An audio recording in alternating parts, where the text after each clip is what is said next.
Governadora de Massachusetts reage ao corte de Trump e lança força-tarefa contra a fome. Cientista com green card é preso ao desembarcar nos Estados Unidos após viagem à Coreia. Em Atlanta, uma mulher aciona a polícia apenas por ouvir outra pessoa falando espanhol dentro de uma loja. As notícias que impactam a comunidade imigrante, agora, do Agenda 47.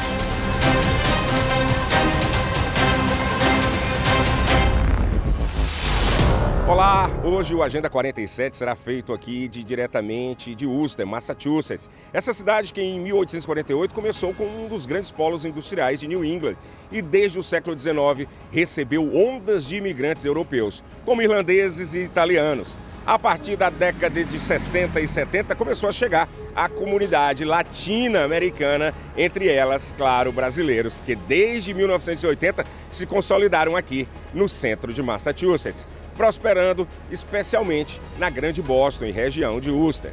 Hoje, cerca de 23% da população de Worcester nasceu fora dos Estados Unidos, com brasileiros representando quase 6% dos residentes estrangeiros nesta comunidade.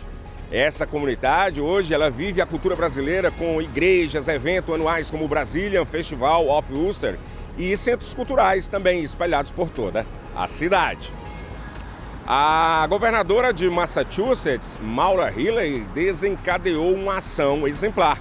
Assinou uma ordem executiva criando uma força-tarefa contra a fome, mobilizando o governo e sociedade civil para proteger famílias de idosos, crianças, veteranos e pessoas com deficiências afetadas pelos cortes do governo Trump nos programas de assistência alimentar como o SNAP. A iniciativa reúne líderes estaduais, bancos de alimentos, agricultores e beneficiários diretamente impactados com a missão de formular soluções urgentes e estruturais. Segundo Healey, em Massachusetts, ela não aceitará que milhões passem fome. A força-tarefa atuará em sinergia com programas como o Make Hunger History, visando resultados imediatos e estratégias de longo prazo.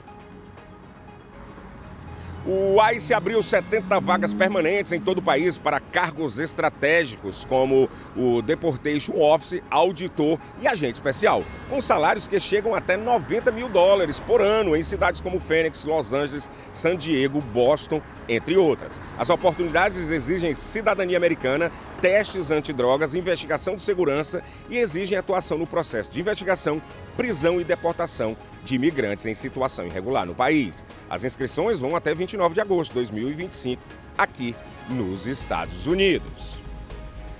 Um pesquisador sul-coreano com green card aqui nos Estados Unidos desde os 5 anos de idade foi detido por autoridades de imigração no aeroporto de São Francisco, na Califórnia, no último dia 21 de julho, ao retornar da Coreia do Sul, aonde participou do casamento do irmão.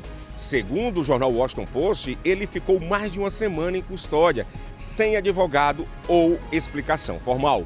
Hoje, doutorando no Texas, na AM University, pesquisando vacina contra doenças de Lyme, que tem histórico de acusação menor por porte de maconha no Texas em 2011, onde completou o serviço comunitário e teve o caso selado. Seu advogado e familiares denunciam falha no direito ao acesso legal. Mensagens enviadas por agentes usando seu celular e ausência de justificativa oficial, a CBP e o ICE afirmam que ele está sob custódia, aguardando o processo de remoção. Citando a antiga ocorrência como a justificativa, embora os defensores digam que ele se enquadra em isenção legal para crimes menores e comete risco pequeno aqui nos Estados Unidos. Em Atlanta, na Geórgia, uma cliente chamou o 911 depois de ouvir outra pessoa falando espanhol dentro de uma loja em Atlanta, como eu falei. A autora da denúncia afirmou que nos Estados Unidos eles falam inglês, acusando a mulher hispânica de ser ilegal, mesmo ela sendo cidadã americana, nascida e criada nos Estados Unidos. A vítima, identificada apenas como Marina Fisher, registrou toda a cena em vídeo e postou no TikTok. Ela relata ter sido abordada, ameaçada e acusada injustamente por apenas estar falando espanhol. A mulher que fez a denúncia foi identificada como Beth Jones, ex-funcionária da área educacional do país. Após a repercussão negativa nas redes sociais, ela apagou o seu perfil no LinkedIn. A comunidade passou a apoiar Marina e denunciar o ato como preconceito linguístico em pleno espaço público aqui nos Estados Unidos. Na tarde de ontem, quarta-feira, dia 30 de julho, o presidente dos Estados Unidos, Donald Trump, assinou uma ordem executiva que eleva tarifas sobre produtos brasileiros de 10% para 50%. A justificativa oficial é enquadrar como emergência econômica e responder às ações judiciais contra o ex-presidente Jair Bolsonaro. Apesar do impacto amplo, alguns setores foram isentos da nova tarifa. Suco de laranja, minério, energia e aviões civis continuam sem taxação adicional. A medida gerou reação imediata no Brasil. Produtores rurais, cooperativas e trades manifestaram preocupação com a queda nos preços de commodities, sobretudo no setor de suco de laranja e café. Também na tarde de ontem, dia 30 de julho, o presidente dos Estados Unidos, Donald Trump, impôs sanções ao ministro do STF, Alexandre de Moraes, com base na lei global Magnitsky, usada para punir estrangeiros acusados de graves violações de direitos humanos. Segundo o Departamento de Tesouro dos Estados Unidos, Moraes teria ordenado detentos preventivos arbitrários e censurado a liberdade de expressão enquanto conduzia o processo contra o ex-presidente Jair Bolsonaro. As sanções incluem congelamento de bens e bloqueio de conta aqui nos Estados Unidos, proibição de transações com cidadãos e empresas americanas e restrições de entrada aqui no país. A medida aumenta as tensões entre Estados Unidos e Brasil, especialmente após o anúncio de tarifas de 50% sobre importações brasileiras pelo presidente Donald Trump. O presidente Luiz Inácio Lula da Silva, em nota divulgada na quarta-feira, dia 30, classificou como inaceitável a interferência dos Estados Unidos na justiça brasileira, ao comentar a aplicação da lei Magnitsky contra o ministro do STF, Alexandre de Moraes. Lula reafirmou solidariedade ao ministro, criticando políticos brasileiros que, segundo ele, se alinharam aos interesses norte-americanos, traindo a pátria e ameaçando a independência do judiciário no Brasil.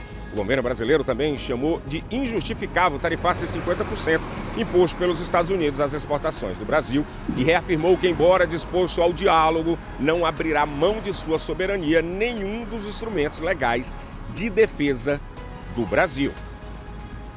As sanções ao ministro Alexandre de Moraes, com base na lei global Magnitsky, acusando-o de violações graves de direitos humanos, que inclui congelamento de bens e bloqueio de transações com empresas americanas, repercutiu na imprensa internacional. O New York Times classificou como vitória de Bolsonaro. Já o Washington Post apontou hostilidade crescente entre os países. Le Monde da França ligou a medida ao julgamento de Bolsonaro e o Clarim da Argentina disse que Trump dobrou a aposta.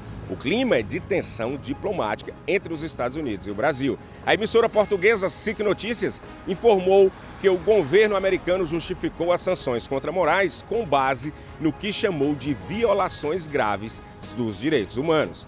Em ações judiciais do STF, o jornal britânico The Guardian afirmou que aliados do presidente Lula classificaram as sanções dos Estados Unidos contra Moraes como um ataque à democracia brasileira.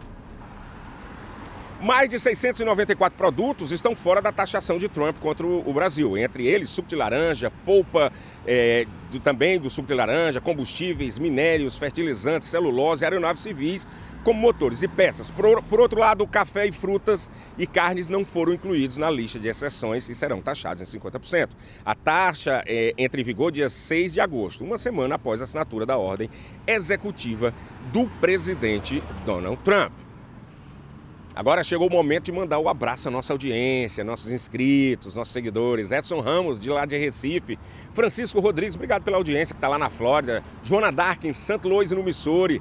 Kelly Amélia, em Walton, Massachusetts. Wagner Coelho, também na Flórida. Marcelo de Oliveira, da Casa do Açougue do Brasil, em Massachusetts, em Lowell. Beto e Lu, que acompanham a gente também, viajando pelo seu motorhome aí nos Estados Unidos. Muito obrigado. Gente, se você quer que a gente mande aquele abraço para você, a gente fica muito feliz com a audiência. Só escrever nos comentários lá no YouTube. Vocês podem assistir também pelo YouTube, mas vocês podem assistir também pela SPT Plus. Baixe o nosso aplicativo, assista lá a nossa programação. Tem também muito conteúdo gratuito, claro. E é grátis, tem muito conteúdo grátis. Hoje, como eu falei, estamos fazendo aqui o nosso programa de Worcester, aqui em Massachusetts. Mas o Agenda 47 a gente vai ficando por aqui. Quero contar com o seu apoio, o seu carinho e compartilha, dá o like, comenta, manda essa notícia para alguém, se alguma notícia aí você quer repassar alguém, são notícias feitas com bastante carinho, com credibilidade, checagem jornalística, que é o mais importante. Muito obrigado pela audiência de vocês, agradecer o nosso diretor Carlos Madureira, também toda a nossa equipe, e a gente se vê amanhã.